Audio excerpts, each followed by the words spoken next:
ओम शांति दीदी, हमें पता आपका ज्ञान में लहसुन प्याज क्यों नहीं खाते? लहसुन प्याज न खाने का कारण है कि लहसुन प्याज जो होता है इससे मनुष्य के शरीर में जो है तामसिवृत्ति उत्पन्न होती है और लहसुन प्याज को खाने से मन में उत्तेजना आती है। इस कारण से लहसुन प्याज को नहीं खाने को कहते हैं। उसकी जगह पर हम लहसुन प्याज की जगह पर हींग डाल सकते हैं, खाने में अदरक डाल सकते हैं, जीरा डाल सकते हैं, तो उसका एक दूसरा चीज़ को भी हम उस चीज़ में डाल सकते हैं। चलो दीदी, ये तो अच्छा लगा आपने लहसुन प्याज के बारे में बताया। मगर दीदी आप हमें क्या कहते हैं, होटल में कहीं जा रहे हैं, हम ब्याह शादी में कभी अपने रिश्तेदारों पे जा रहे हैं, तो होटल में ये बाहर खाना ये भी वर्जित बताया आपके उसमें ज्ञान में क्या? तो होटल के लिए इसलिए बना करते हैं कि होटल में देखो कि कोई मनुष्य है तो किस वृत्ति से खाने को बनाता है।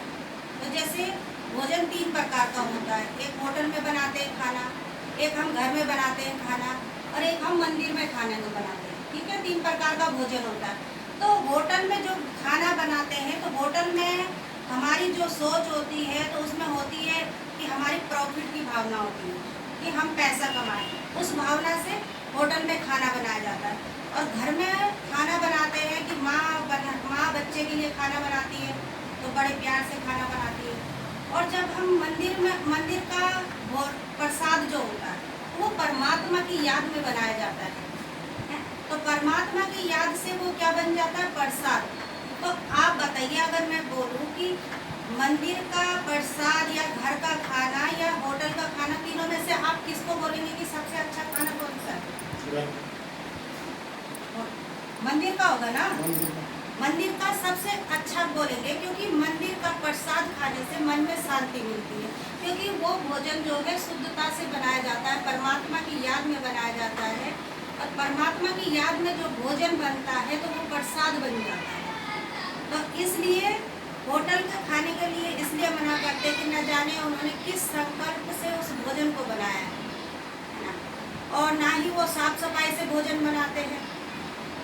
तो इसलिए जो है होटल के खाने को मना करते हैं। और रिश्तेदारी की बात आपने करी थी कि रिश्तेदारी में नहीं खाते, तो रिश्तेदारी में खाने का मतलब ये होता है कि देखिए कि वो उन्हीं बर्तनों में लहसुन प्याज का खाना भी बनाते हैं और उन्हीं बर्तनों में वो फिर क्या करते हैं कि सात्विक भोजन भी बनाने की कोशिश करते हैं कि हम तुम्हारे लिए बिना लहसुन प्याज के बना देंगे। तो क्या होता है कि उस बर्तन में लहसुन प्याज बना होता है जो परमात्मा का भोग नहीं लगता। और हमारे यहाँ पर बताते हैं कि जो भी भोजन हम बनाते हैं तो पहले उसको परमात्मा को भोग लगाइए, फिर उस भोजन को खाइए।